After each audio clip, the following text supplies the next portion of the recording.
Obwengula bulinga gano agayanja aganene k'oyinza osanga obuzinga bwa galaxy.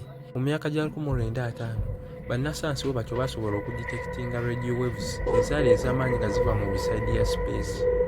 Bwe batyo baaba nga bazituma quasars lwansonga zaali tezisobola kulabibwa nga olaba kitangaala naye wabula zaali mu radio waves. Zaali zidduka ku sipiidi ey'amangu ennyo nga ziddukira ku 30% sipiidi eyo ey'ekitangaala kw'eddukira. Abamu ku bannasayansi baagamba nti ekyali kizireetera okuddukirako eyo sipiidi ey'amangu ennyo ku expandinga kwa universe lwansonga universe ekula era egaziwa buli lukya. Era bwe batyo bannasayansi abamu bagamba nti ezo waves zaali ziva ku munyeenye oba ze tuyita stars. Naye ate abamu baawakana ne bagamba nti nedda okusinziira sipiidi kwe zaali zijjidde n'obuwanvu bwe zaali zivuddemu. Oluvannyuma lw'akadde bamala ne bategeera ekituufu nti tezaali munyeenye okusinziira nga bye baali basuubira naye wabula zaali kkowa za galaxies agaali million light years okuva n'ensi weeri.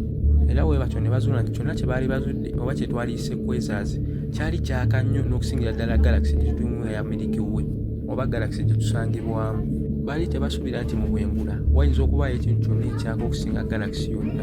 Kyabaleetera okwekanga n'okwewuunya.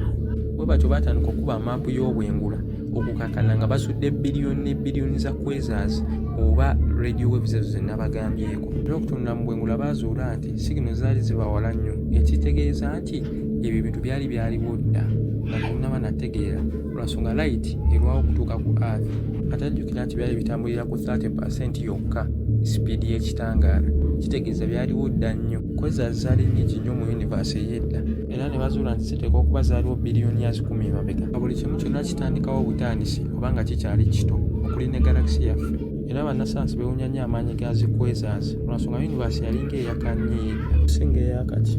Ekitangaala eky'amaanyi ne radiation y'amaanyi byabaleetera okumanya nti zaali teziyinza kubeera munyeenye nga bye baali basuubira naye wabula byali by'amaanyi nnyo okusingira ddala emunyeenye ne radiation egivaako. Waliwo engeri emu okajja tuyinza okukozesa okufuna ekitangaala eky'amaanyi n'amaanyi gennyini ageekana ga quasars. Naye ekitangaala kya quasars kyavanga ku ki? Tugambe nti kyavanga ku black holes naye ate black holes za black.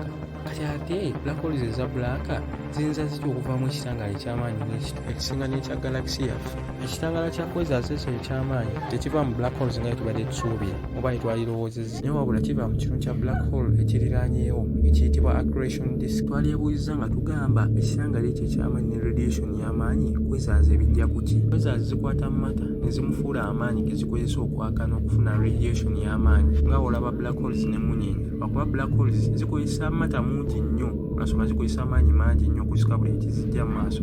Mu nnyinnyonnyole nyangu quasars ziringa agannya ag'amaanyi agasika buli kikazisala mu maaso nga olaba black holes lwakuba zo zisika nnyo okusinga black holes. Kankozesa example ya earth oba ensi gwe tuli lwansonga abantu abasinga gye bamanyi kanyikozesa ng'ekyokulabirako. Maaso wa quasars akubisamu wa earth emirundi 10 buli ddakiika. Otandika okwogera ku quasars tuyinza n'ossulawo naye kyenyinza okwogera nti subscribing era liking nga kweno channel osobola okufuna updates zonna ezikwatagana n'eby'omu bwengula.